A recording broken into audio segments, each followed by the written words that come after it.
You know, you could have something lurking in your yard, a pest, that, well, it looks innocent enough, but it could kill your dog.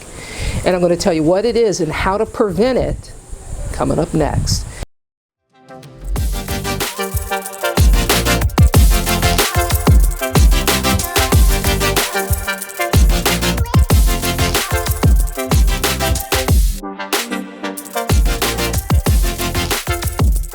Now, at the top of today's video, I talked about a pest that a lot of times it goes unnoticed, and a lot of people don't even realize that they're deadly. And what they are cane toads.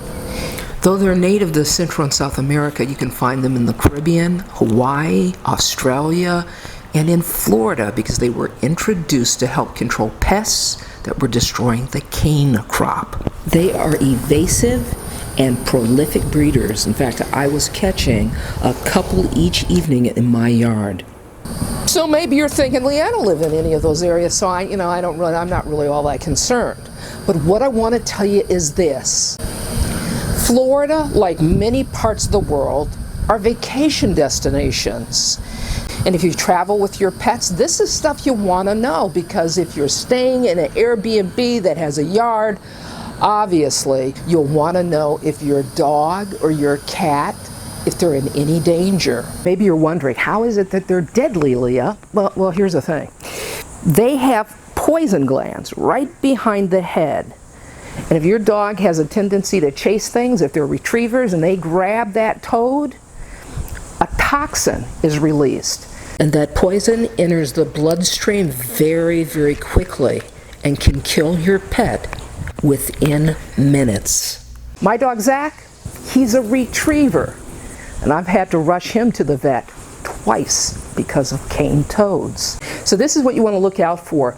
If your dog is foaming of the mouth, excessive drooling, he might be even shaking his head and whining. His gums may look irritated. This is what you need to do.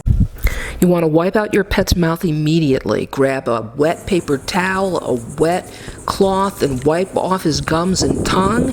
If you can, hose out his mouth, but make certain that he doesn't swallow any of the water. You want to rush your dog to the vet as soon as you can, because the sooner you act, it increases your chances greatly that your dog can survive. So cats, they're at risk as well. Not as much, because they don't tend to, they don't pay too much attention to the toads. It's your dogs that you have to worry about. Now, this is what you can do to keep your yard toad free.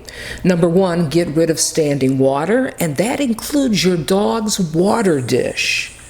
You don't want to have dog food out as well, because toads are attracted, believe it or not, to your dog's food.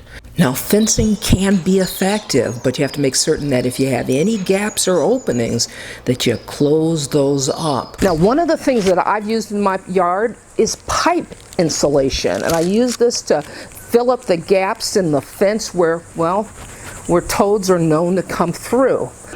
I also use an organic toad repellent, and I sprinkle the repellent in areas that toads love to hide, like flower beds, bushes, near dead branches. And I also make certain that I go around the perimeter of the fencing, just to double up on creating a boundary. And this has worked for me. This is Leah saying you can do this. See you next time.